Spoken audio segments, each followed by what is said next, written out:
नमस्कार, डेली 24 भारत देख रहे हैं आप। मैं हूं आपके साथ साहिल दुलिया। बुलेटिन की शुरुआत करेंगे। मिर्जापुर में आम आदमी पार्टी अपनी जड़ों को मजबूत करने और जनता के मुद्दों को उठाने के लिए एक बड़ी पदयात्रा की तैयारी में है। रविवार को पार्टी के जिला कार्यालय पर आयोजित जिला कार्यकारिणी की बैठक में रोजगार दो, सामाजिक न्याय दो ऐतिहासिक पदयात्रा की रूपरेखा को अंतिम रूप दिया गया। इस बैठक में मुख्य अतिथि के रूप में दिल्ली के विधायक एवं प्रदेश सह प्रभारी अनिल झा मौजूद रहे। आम आदमी पार्टी के प्रदेश प्रभारी और राज्यसभा सांसद संजय सिंह के नेतृत्व में ये पदयात्रा 16 जनवरी को मिर्जापुर के शहीद उद्यान नार घाट से शुरू होगी। ये यात्रा मिर्जापुर के विभिन्न मार्गों से होते हुए सारनाथ वाराणसी तक जाएगी। 16 जनवरी को ही मिर्जापुर के सिटी क्लब में एक विशाल जनसभा का आयोजन भी किया जाएगा, जहां संजय सिंह जनता को संबोधित करेंगे। बैठक को संबोधित करते हुए विधायक अनिल झा ने कहा कि यह पदयात्रा पार्टी द्वारा चलाए जा रहे अभियान का तीसरा चरण है। उन्होंने कहा कि यह पदयात्रा उत्तर प्रदेश की जनता की आवाज़ बुलंद करने का माध्यम है। हम छात्रों, युवाओं, किसानों, व्यापारियों और मजदूरों के साथ हो रहे अन्याय और अत्याचार के खिलाफ सड़क पर उतर रहे हैं। सह प्रभारी अनिल झा ने सभी विधानसभा अध्यक्षों, ब्लॉक अध्यक्षों, जिला व नगर पदाधिकारियों और विभिन्न प्रकोष्ठों के प्रभारियों को जिम्मेदारियां सौंपी। उन्होंने आह्वान किया कि घर घर जाकर जनसंपर्क करें और अधिक से अधिक लोगों को इस यात्रा से जोड़कर इसे ऐतिहासिक बनाएं। उत्तर प्रदेश की जो हमारी राज्य इकाई है, जिसके प्रभारी आदरणीय सांसद संजय सिंह जी हैं, मैं इससे प्रभारी अनिल झा दिल्ली से मिले हैं। हमारे प्रदेश अध्यक्ष जो है पवन तिवारी जी हैं, जिलाध्यक्ष हैं सिंह जी, प्रोफेसर वी सिंह जी, सुनील पांडे जी और हमारे प्रभारी गुप्ता जी, सारे लोग यहाँ पर उपस्थित हैं और बनारस के भी जिलाध्यक्ष आए हैं। हमारी ये तीसरे चरण की यात्रा है। 8 चरणों में यात्राएं होनी है हमारे उत्तर प्रदेश के अंदर, जिसमें आदरणीय संजय सिंह जी उसको जो है लीड करते हैं। हम लोग संगठन की दृष्टि से यहाँ पर उसको कार्यक्रम को कैसे संपन्न करें उसके लिए हमारे कार्यक्रम का और पदयात्रा का नाम है रोजगार दो, सामाजिक न्याय यात्रा। ये रहेगी भारत के अंदर जिस प्रकार से, और खासकर उत्तर प्रदेश के जहाँ पर 80 लोकसभा क्षेत्र हैं और यहाँ पर 22-25 करोड़ की आबादी है, उसको लेकर के हमारा ये मानना है कि रोजगार को लेकर के युवाओं के साथ एक बहुत बड़े स्तर पर जो है स्कैम और धोखा हुआ है। उस पदयात्रा, पहली पदयात्रा जो थी से संगम तक की थी, जो अयोध्या से लेकर के इलाहाबाद तक रही। उधर संभल जनपद के बैजोई क्षेत्र में एक एजुकेशन ट्रस्ट की भूमि पर निर्माण कार्य को लेकर 2 समुदायों के बीच विवाद गहरा गया है। ट्रस्ट का आरोप है कि उनकी करोड़ों की 14 बीघा जमीन में से करीब 3.5 बीघा हिस्से पर अवैध रूप से मस्जिद, मजार और कब्रों का निर्माण कर कब्जा कर लिया गया है। शनिवार को जब ट्रस्ट ने नए कैंपस के लिए नींव की खुदाई शुरू की तो मौके पर विरोध प्रदर्शन और तनाव की स्थिति पैदा हो गई। एजुकेशन ट्रस्ट के अध्यक्ष ने बताया कि ठाकुर भोजराज सिंह और मेघराज सिंह ने कॉलेज के लिए 14 बीघा जमीन ट्रस्ट को बेनामा की थी। कॉलेज में छात्रों की संख्या बढ़ने के कारण नए कैंपस की जरूरत थी। गुप्ता का आरोप है कि जमीन की पैमाइश के दौरान 14 बीघा के बजाय केवल 11.5 बीघा जमीन ही उपलब्ध मिल रही है। बाकी जमीन पर दूसरे समुदाय के लोगों ने बिना अनुमति उर्स मेले का आयोजन किया और धीरे धीरे वहां धार्मिक निर्माण कर कब्जा कर लिया। ट्रस्ट द्वारा जिलाधिकारी से की गई बार की शिकायतों के बाद एसडीएम चंदौसी के नेतृत्व में 4 सदस्यीय जांच समिति गठित की गई थी। राजस्व विभाग की टीम द्वारा जमीन की नाप जोख पूरी तरह की होने के बाद शनिवार को ट्रस्ट ने 2 जेसीबी मशीनों के साथ सीमांकन और नींव की खुदाई का काम शुरू किया। खुदाई शुरू होते ही दूसरे समुदाय के कुछ लोगों ने कागजात दिखाकर विरोध दर्ज कराया। हालांकि फिलहाल मुस्लिम पक्ष की ओर से कोई आधिकारिक बयान या बड़ा विरोध सामने नहीं आया है, लेकिन एहतियातन मौके पर भारी पुलिस बल तैनात कर दिया गया है। प्रशासन पूरी स्थिति पर पैनी नजर बनाए हुए है ताकि शांति व्यवस्था भंग ना हो। वहीं अंबेडकर नगर के अकबपुर कोतवाली क्षेत्र के सोनगांव में एक रात 4 शराफा की दुकानों में चोरी की बड़ी घटना ने क्षेत्र में हड़कंप मचा दिया। चोरों ने शटर तोड़कर दुकानों में प्रवेश किया और कीमती आभूषण व अन्य सामान अपने साथ ले गए। चोरी के दौरान चोरों ने सीसीटीवी कैमरों को ढकने के लिए कपड़े लगा दिए ताकि उनकी पहचान न हो सके। हालांकि चोरी का पूरा मामला सीसीटीवी कैमरों में कैद हो गया, जिससे पुलिस के पास पर्याप्त साक्ष्य मौजूद है। घटना की सूचना मिलने पर पुलिस मौके पर पहुंची और जांच शुरू कर दी। स्थानीय लोगों ने इस घटना को गंभीर बताया और पुलिस से चोरों की जल्द गिरफ्तारी की मांग की। यह घटना इलाके में सुरक्षा और सतर्कता की कमी को उजागर करती है और दुकानदारों में चिंता पैदा करती है। उधर कुशीनगर जिले में पुरानी रंजिश ने एक दोस्ती को खतरनाक मोड़ पर ला दिया। विशुनपुरा थाना क्षेत्र के गोडरिया में एक युवक पर उसके ही दोस्त ने केमिकल अटैक किया। आरोपी ने शराब पिलाने के बहाने युवक को अपने पास बुलाया और अचानक उस पर केमिकल डाल दिया। इस हादसे में युवक का चेहरा गंभीर रूप से झुलस गया और उसकी दोनों आंखों की रोशनी चली जाने की आशंका जताई जा रही है। हमले के बाद आरोपी घायल युवक को सड़क के आधे रास्ते में छोड़कर फरार हो गया।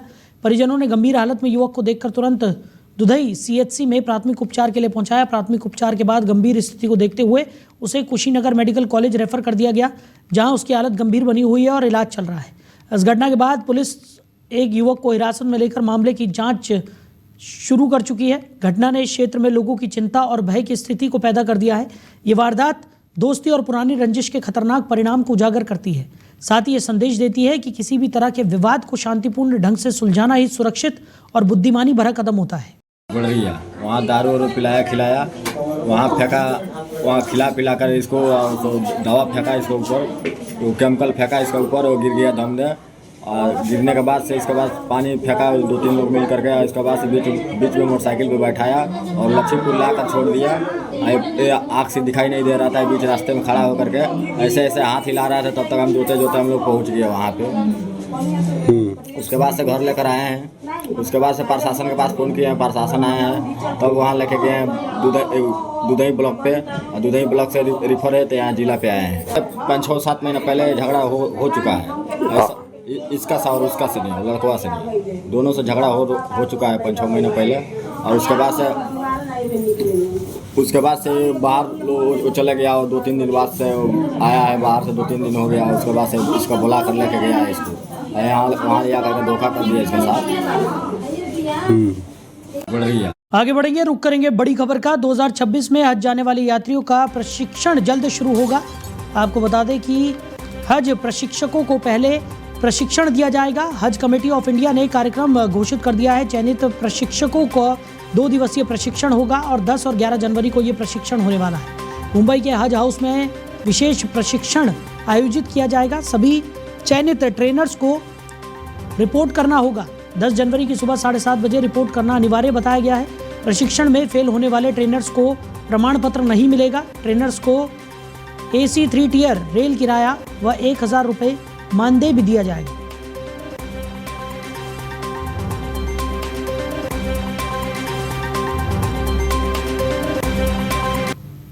वहीं उत्तर प्रदेश में माघ मेले का पहला स्नान पर्व पौष पूर्णिमा के अवसर पर भारी आस्था का दृश्य देखने को मिला।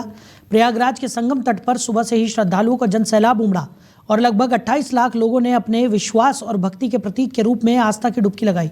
ठंडे मौसम और कड़ाके की ठंड के बावजूद लोग ब्रह्म मुहूर्त से ही स्नान में शामिल हुए और अपनी मनोकामनाओं की पूर्ति के लिए संगम के पवित्र जल में डुबकी लगाई। वाराणसी के विभिन्न घाटों में अब तक करीब 11 लाख श्रद्धालुओं ने गंगा में स्नान किया है। वहीं अयोध्या में 6.5 लाख और मथुरा में 4 लाख श्रद्धालुओं ने माघ मेले के प्रथम स्नान पर्व में भाग लिया। इस बार माघ मेले का शुभारंभ पौष पूर्णिमा के दिन हुआ, जिसमें 75 वर्षों बाद एक दुर्लभ शुभ संयोग भी देखने को मिला है और श्रद्धालुओं ने स्नान के साथ ही कल्पवास का संकल्प भी लिया और अनुमानित 20 से 25 लाख कल्पवासी 1 महीने तक प्रवास करते हुए धार्मिक अनुष्ठान और तपस्या करेंगे। पूरे माघ मेले में 25 से 30 लाख श्रद्धालुओं के स्नान की संभावना जताई जा रही है, जिससे यह धार्मिक आयोजन देश भर में आस्था और भक्ति का अद्वितीय उदाहरण बन गया है। उधर हंडिया के उतराव क्षेत्र में सावित्रीबाई फुले की जयंती शिक्षा के महत्व और समाज में जागरूकता फैलाने के उद्देश्य से बड़े उत्साह और हर्षोल्लास के साथ मनाई गई। इस अवसर पर उतराव के निमिथरिया गांव में स्थित KD पब्लिक इंटर कॉलेज में कार्यक्रम का आयोजन किया गया। कार्यक्रम की शुरुआत में सावित्रीबाई फुले की प्रतिमा पर पुष्प अर्पित किए गए और दीप प्रज्वलित कर उनकी शिक्षा प्रति योगदान को याद करते हुए सम्मान व्यक्त किया गया। कार्यक्रम में लगभग 500 छात्र छात्राओं को निःशुल्क पेन, कॉपी और मिठाइयाँ वितरित की गई। संबोधन में कहा गया कि सावित्रीबाई फुले ने शिक्षा की नींव रखी और समाज को शिक्षित बनाने के लिए अथक प्रयास किए।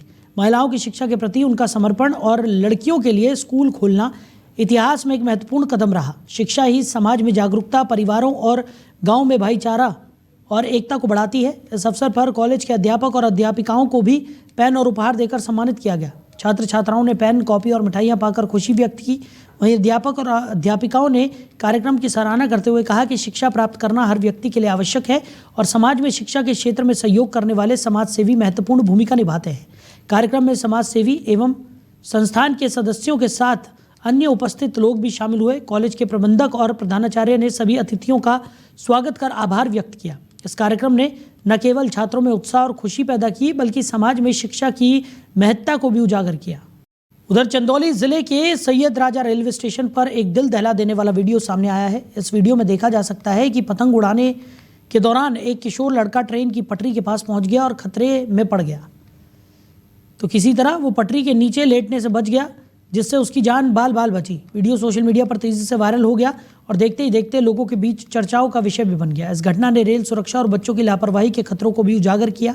विशेषज्ञों और स्थानीय लोगों ने माता पिता को चेतावनी दी है कि वो बच्चों को पटरी और रेलवे ट्रैक के पास खेलने से रोकें ताकि ऐसी खतरनाक परिस्थितियों से बचा जा सके। वहीं अलीगढ़ के विजयगढ़ थाना क्षेत्र के बरहद में एक गंभीर चोरी की घटना सामने आई है। यहाँ किसी अज्ञात चोर ने ट्रांसफार्मर से तेल और कॉपर के तार चोरी कर लिए। चोरी के बाद ट्रांसफार्मर में आग लगा दी, जिससे आसपास के क्षेत्र में भय का माहौल बन गया। घटना की जानकारी मिलने पर स्थानीय किसानों ने तुरंत पुलिस को सूचना दी और मामले की शिकायत दर्ज कराई। उन्होंने बताया कि ट्रांसफार्मर की आग और चोरी से न केवल उनका बिजली की सप्लाई प्रभावित हुई है, बल्कि संभावित सुरक्षा खतरा भी पैदा हो गया है। पुलिस ने घटना की गंभीरता को देखते हुए मामले की जांच शुरू कर दी है और चोरों की पहचान कर उन्हें पकड़ने का प्रयास किया जा रहा है। चोरी भैया यहाँ मतलब कॉपर ले गई और तेल चोरी कर ले गई। अच्छा, कब की घटना हुई है? रात की है। आपको कैसे पता चला था? सुबह 6 बजे आए खेत पे। अच्छा, क्या करने आए थे? खेत पे गाय देखने आता है ना। अच्छा अच्छा। हाँ। फिर क्या हुआ? देखी तो यहाँ आँच लग रही। शिकायत करी थाने में? थाने में शिकायत करी है, अभी गए हैं, अभी एप्लीकेशन लेना था इतना। चोरी भैया यहाँ मतलब कॉपर ले गई।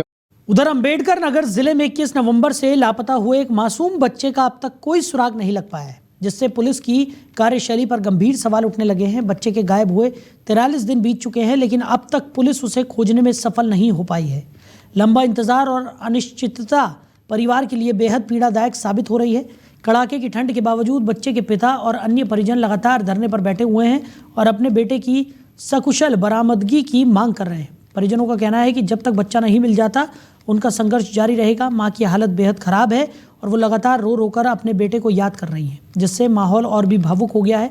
इस पूरे मामले को लेकर स्थानीय लोगों में भी नाराजगी देखी जा रही है। पुलिस की कार्रवाई और जांच की रफ्तार पर कई तरह के सवाल भी खड़े हो रहे हैं। मीडिया से बातचीत में परिजनों ने बताया कि अब तक उन्हें सिर्फ आश्वासन ही मिले हैं, लेकिन कोई ठोस नतीजा सामने नहीं आया है। परिवार ने प्रशासन से अपील की है कि मामले को गंभीरता से लेते हुए बच्चे की तलाश तेज की जाए और जल्द से जल्द उसे सुरक्षित बरामद किया जाए।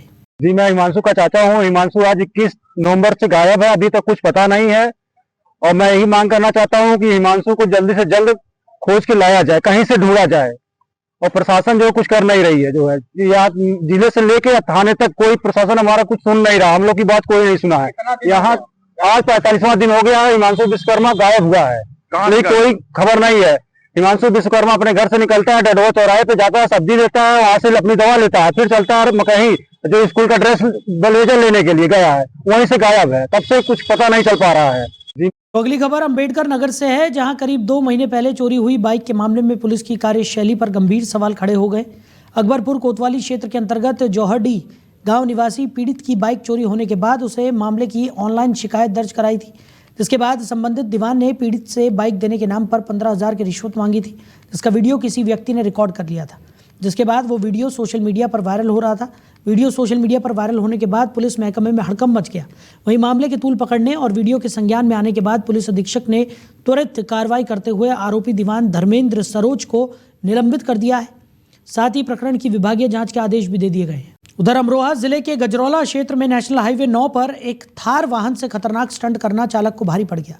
सड़क के डिवाइडर पर गाड़ी चढ़ाकर स्टंट करने का वीडियो जैसे ही सोशल मीडिया पर वायरल हुआ, गजरौला कोतवाली पुलिस ने तुरंत मामले को गंभीरता से लेते हुए कार्रवाई शुरू कर दी।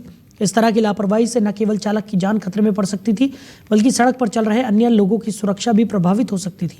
मामले में थाना गजरौला पुलिस और यातायात पुलिस अमरोहा ने संयुक्त रूप से कार्रवाई करते हुए संबंधित थार वाहन को मोटर व्हीकल एक्ट के तहत सीज कर दिया। जांच के दौरान वाहन चालक विवेक निवासी MDA कॉलोनी गजरौला को हिरासत में लिया गया।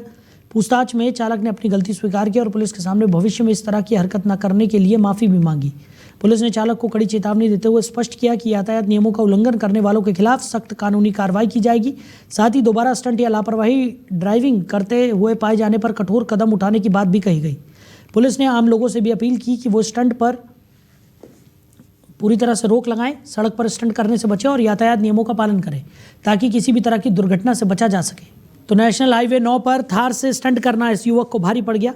बताया जा रहा है कि ये युवक डिवाइडर पर अपनी थार को चढ़ाकर तेज़ी के साथ चला रहा था, जिसके बाद इस युवक का ये स्टंट का वीडियो सोशल मीडिया पर वायरल हुआ। वीडियो का संज्ञान लेते हुए पुलिस ने कार्रवाई की, युवक को हिरासत में लिया गया, थार को सीज किया गया और फिर युवक ने पुलिस के सामने सभी से माफ़ी मांगी और भविष्य में इस तरीके की गलती न करने की शपथ भी ली। वहीं उत्तर प्रदेश के बलिया जनपद के इंदपुर क्षेत्र में लोकसभा से समाजवादी पार्टी के सांसद सनातन पांडे के परिवार की 16वीं पुण्यतिथि के अवसर पर एक भव्य श्रद्धांजलि कार्यक्रम का आयोजन किया गया।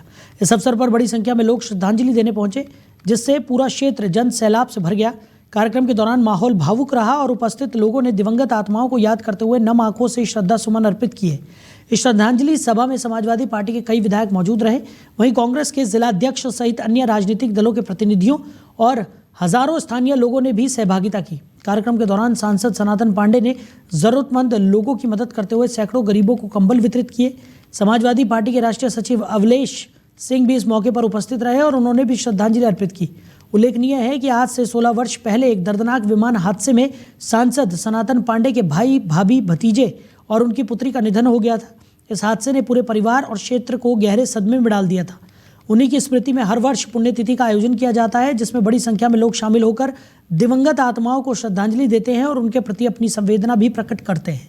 हमारे बलिया के लोकप्रिय एमपी सनातन पांडे जी के भाई की और उनके परिवार के 3 सदस्य और थे, उनके पुण्यतिथि के कार्यक्रम पे आज हम आए हुए हैं। यहाँ पे ये ग्राम सभा जो है आपका बलिया जनपद भी पड़ता है, यहाँ पे आए हुए हैं और श्रद्धा सुमन अर्पित किए हम लोग और उनके पुण्यतिथि में शामिल हुए हैं। आज ही के दिन 16 साल पहले हमारे भाई सेवानंद पांडे अपने पूरे परिवार के साथ और रिश्तेदारों के साथ तिरुपति बालाजी दर्शन करने गए थे। वहाँ पर आज ही के दिन भोर में एक्सीडेंट हुआ, जिसमें हमारे परिवार के 4 लोग, हमारे भाई साहब की पत्नी, उनका बेटा अरविंद पांडे और हमारी बेटी खुशबू का निधन हो गया था। उधर पीलीभीत जिले के विकासखंड बिसलपुर स्थित राजूपुर कुंडरी गांव की गौशाला में हालत बेहद चिंताजनक बने हुए हैं। यहां भूख, बीमारी और देखभाल के अभाव में दर्जनों गौवंश की दर्दनाक मौत हो चुकी है, जबकि कई अन्य पशुओं की हालत अत्यंत गंभीर बताई जा रही है। गौशाला में ना तो समय पर इलाज की व्यवस्था है और ना ही भरपेट चारे की उपलब्धता, जिस कारण बेजुबान जानवर तड़प तड़प कर दम तोड़ रहे हैं। स्थानीय लोगों का आरोप है कि ठंड के मौसम में जहां अधिकारी हीटर लगाकर अपने दफ्तरों में आराम से बैठे हैं, वहीं गौशाला में गौवंश ठंड, भूख और बीमारी से जूझ रहा है। इस गंभीर स्थिति को सामने आए 24 घंटे से अधिक समय बीत चुका है, लेकिन अब तक ना तो किसी जिम्मेदार अधिकारी ने मौके पर पहुंचकर हालातों का जायजा लिया और ना ही कोई ठोस कदम उठाया। पूरे जिले में प्रधान और सचिव पर विशेष कृपा बनी रहने की चर्चा है, जिसके चलते लापरवाही पर कोई कार्रवाई नहीं हो रही है। आरोप ये भी लगाए जा रहे हैं कि जिले के वरिष्ठ अधिकारियों तक हर महीने मोटी रकम पहुंचाई जाती है, जिसके कारण इस तरह की अव्यवस्थाओं को नज़रअंदाज भी किया जा रहा है। भ्रष्टाचार की भेंट चढ़ रहे गौवंशों के शव खुले में पड़े हैं, उन्हें चील और कौवे नोचते नजर आ रहे हैं। समय रहते यदि इलाज, चारा और देखभाल की उचित व्यवस्था नहीं की गई तो हालात और भी भयावह हो सकते हैं। ये पूरा मामला राजूपुर कुंडरी गौशाला की कार्यप्रणाली और प्रशासनिक उदासीनता पर गंभीर सवाल खड़े कर रहा है। उधर संभल जिले में सरकारी जमीन पर अवैध रूप से बनाई गई मदीना मस्जिद को मस्जिद कमेटी ने तहसील कोर्ट के आदेश के बाद स्वयं गिरा दिया। प्रशासन की ओर से 4 जनवरी को मस्जिद हटाने की कार्रवाई प्रस्तावित थी, लेकिन उससे पहले ही कमेटी ने पहल करते हुए निर्माण को ध्वस्त कर दिया। ये मामला असमोली थाना क्षेत्र के सलेमपुर सालार उर्फ हाजीपुर गांव का है। यहां गाटा संख्या 641 की 439 वर्ग मीटर नवीन पड़ती सरकारी भूमि पर मस्जिद का निर्माण किया गया था। जांच के बाद इसे अवैध माना गया और हाजी शमीम के खिलाफ बेदखली का आदेश जारी किया गया। साथ ही 8.78 लाख रुपए का जुर्माना भी लगाया गया। प्रशासन ने कार्रवाई के लिए पुलिस बल और मशीनों की व्यवस्था कर ली थी। प्रशासनिक तैयारियों को देखते हुए मस्जिद कमेटी के लोगों ने पहले निर्माण सामग्री हटाई और बाद में रात के समय खुद ही मस्जिद को गिराकर सरकारी जमीन खाली कर दी। असमोली है, यहाँ पे सलेमपुर सार उर्फ हाजीपुर गाँव है। इसमें आबादी के लिए सुरक्षित भूमि थी जो निर्धन व्यक्तियों को पट्टे पर देनी थी और उसके ऊपर मस्जिद का निर्माण किया गया था, जिसको धारा 67 में तहसीलदार न्यायालय के अंदर मुकदमा चला और उसके बाद इनको नोटिस पीरियड का जो 1 महीना होता है और अपील का जो 1 महीना होता है वो भी दिया गया और उसके बाद सब लोगों ने इसको स्वयं ही ध्वस्त कर लिया और जो मलबा इत्यादि बचा है वो हमारे द्वारा यहाँ से उठवाया जा रहा है, क्लीन किया जा रहा है और सबसे अच्छी बात ये है इसमें कि जो भूमि जिनके लिए थी उन्हीं को दी जा रही है और आज हम 20 निर्धन लोगों को जो भूमिहीन हैं उनको रहने के लिए पट्टे दे रहे हैं। सर कब से ये मस्जिद बनाई गई थी? ये एक काफ़ी समय हो गया है जब कब्जा किया गया था, लेकिन इसे निर्धारित प्रक्रिया के अनुसार हटा दिया गया है। तो फिलहाल इस बुलेटिन में मेरे साथ इतना ही। आप बने रहिए। नमस्कार।